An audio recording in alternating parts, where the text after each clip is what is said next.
मजाक बकैले होली में मोर दुवरिया खोचैले।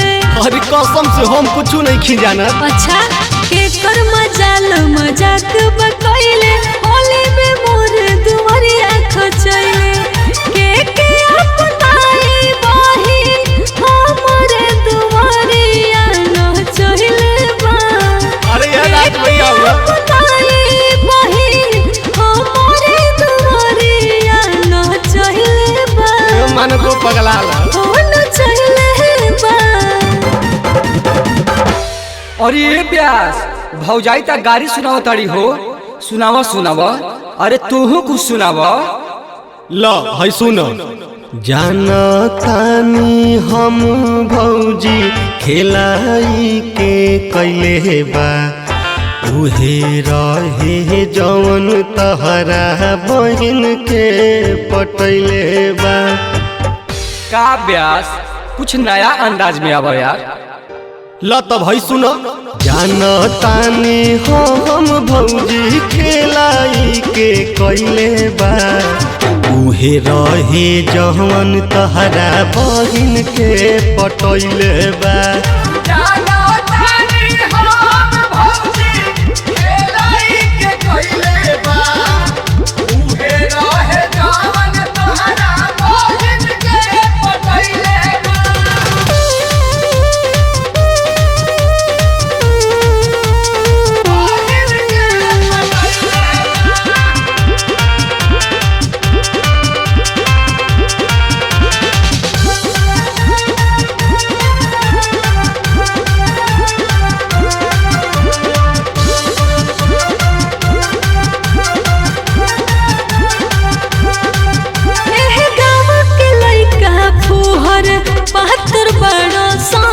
अच्छा गली गली कीचड़ फैला होसन। देखा ऐसे मत बोला। तोहरा तीत लागता। अइबू ऐसन बहिन घरे केहू त जरूर लाइन मारबे करी। अच्छा गुड़ जहाँ रही चूटा लगाबे करी। चूटा लगाबे करी। जाना तानी के आव कातैया अपन देखैले बा। ऐसे ना बोला। जाना तानी के आव कातैया अपन देखैले बा।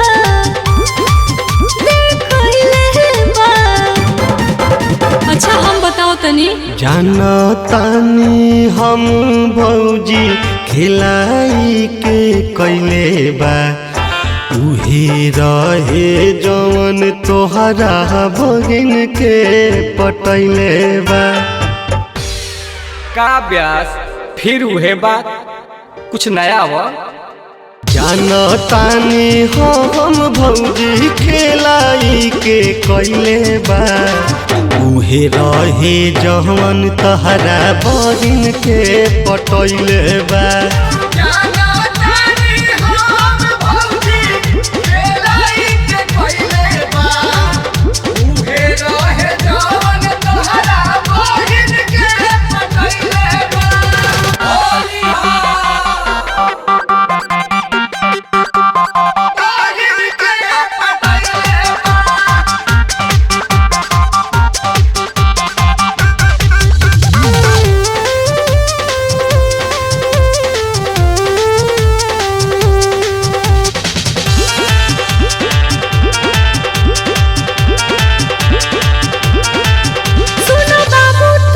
चढ़े के जाने बोला हो कम कैले बके मुँह खोला हो। ए भौजी खर्चा लगी। देबू जदि चांस भौजी राज भैया के दिहे बतिया बता।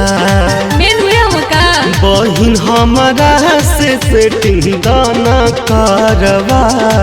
सेटिंग दाना करवा।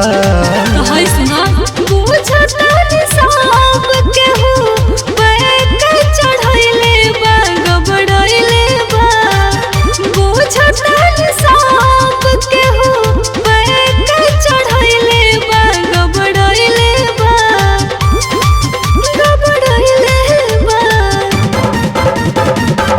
अच्छा तो है सुना।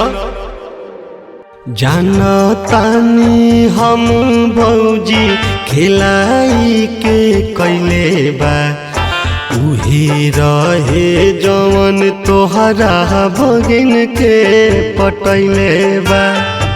सब बुझतनी। अच्छा जाना तानी हम भौजी खिलाई के कैले बा, उहे रहे जवन तोहरा बहिन के पटैले बा।